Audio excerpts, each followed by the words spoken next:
راحت بھائی کے حکم کی تعمیل کرتا ہوں تاکہ وہ دوبارہ آئیں اور پھر آپ میں عرض کرتا ہوں کہ راز پہنچے ہمارے غیروں تک، راز پہنچے ہمارے غیروں تک، مشورہ کر لیا تھا اپنوں سے،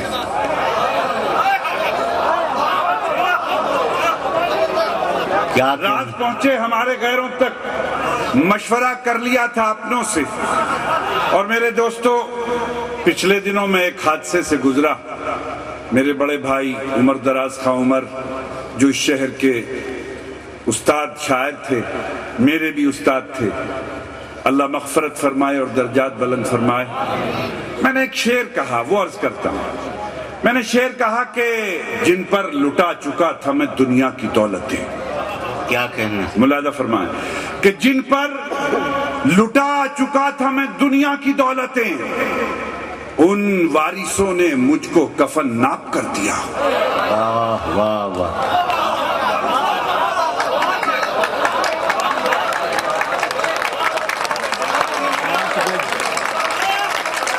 واہ واہ واہ، جن پر لٹا چکا تھا میں دنیا کی دولتیں، ان وارثوں نے مجھ کو کفن ناپ کر دیا، ان وارثوں نے مجھ کو کفن ناپ کر دیا۔ میں ایک مطلع دو شعر حاضر کر کے پھر راحت بھائی سے گزارش کروں گا۔ عرض میں نے یوں کیا کہ میرے حصے کے قطروں پر پہرا بیٹھا رکھا ہے، میرے حصے کے قطروں پر پہرا بیٹھا رکھا ہے، اس نے اپنی پیاس کی خاطر دریا قبضہ رکھا ہے، میرے حصے کے قطروں پر پہرا بیٹھا رکھا ہے، اس نے اپنی پیاس کی خاطر دریا قبضہ رکھا ہے۔ اب دیوبند کی سرزمین کا ایک ذرہ ایک دو مصرے عرض کرتا ہے کہ اس نے اپنی پیاس کی خاطر دریا قبضہ رکھا ہے۔ ایک حدیث پاک سے استفادہ کرتا ہوں کہ اس نے اپنی پیاس کی خاطر دریا قبضہ رکھا ہے، جس سے اپنے اندر کے بھی عیب دکھائی دیتے ہیں، کیا کہنا، جس سے اپنے اندر کے بھی عیب دکھائی دیتے ہیں۔ ہم نے ایک ایسا بھی اپنا چشمہ بنوا رکھا ہے جس سے اپنے اندر کے بھی عیب دکھائی دیتے ہیں، ہم نے ایک ایسا بھی اپنا چشمہ بنوا رکھا ہے۔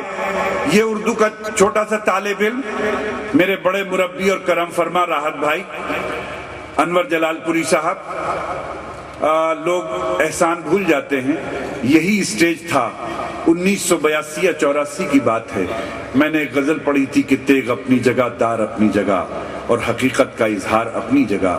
بیک وقت راحت بھائی، انور صاحب اور شاید ایک دو لوگ اور تھے جنہوں نے میری پیٹھ تھپ تھپائی اور میری ایسے ہی حوصلہ افزائی کی کہ آپ کا یہ چھوٹا سا طالب علم، ان کی شفقت، آپ کی دعاؤں سے اللہ نے بڑا طویل سفر کرایا۔ شاید یہ دو مصرے، اس سے بڑے شعر میں نہیں کہہ سکتا تھا، عرض کرتا ہوں۔ ملاحظہ فرمائیے بندے اور خدا کا تعلق کہ اس نے اپنی پیاس کی خاطر دریا قبضہ رکھا ہے، جس سے اپنے اندر کے بھی عیب دکھائی دیتے ہیں۔ ہم نے ایک ایسا بھی اپنا چشمہ بنوا رکھا ہے۔ ملاحظہ فرمائے راحت بھائی، شعر کرتا ہوں انور بھائی کہ ہم نے ایک ایسا بھی اپنا چشمہ بنوا رکھا ہے کہ اس سے زیادہ مانگنے والا اور کر بھی کیا سکتا ہے۔ ارے واہ واہ واہ واہ، شاید دیوبند اس سے بہترین جگہ نہیں ہوگی کوئی اس شعر کے لیے کہ اس سے زیادہ مانگنے والا اور کر بھی کیا سکتا ہے، آنکھیں نم کر رکھی ہیں اور دامن پھیلا رکھا ہے۔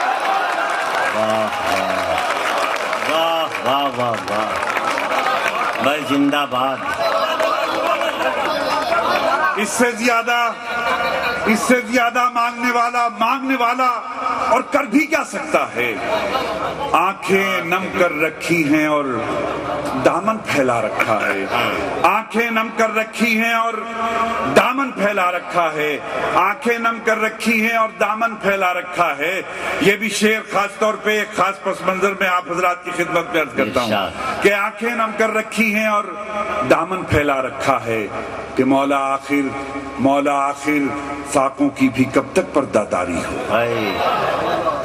دوسرے مصرے پہ دعا چاہوں گا آپ سب لوگوں کی کہ مولا آخر فاقوں کی بھی کب تک پرداداری ہو، ہم نے تو مہمانوں کو بھی روزہ رکھوا رکھا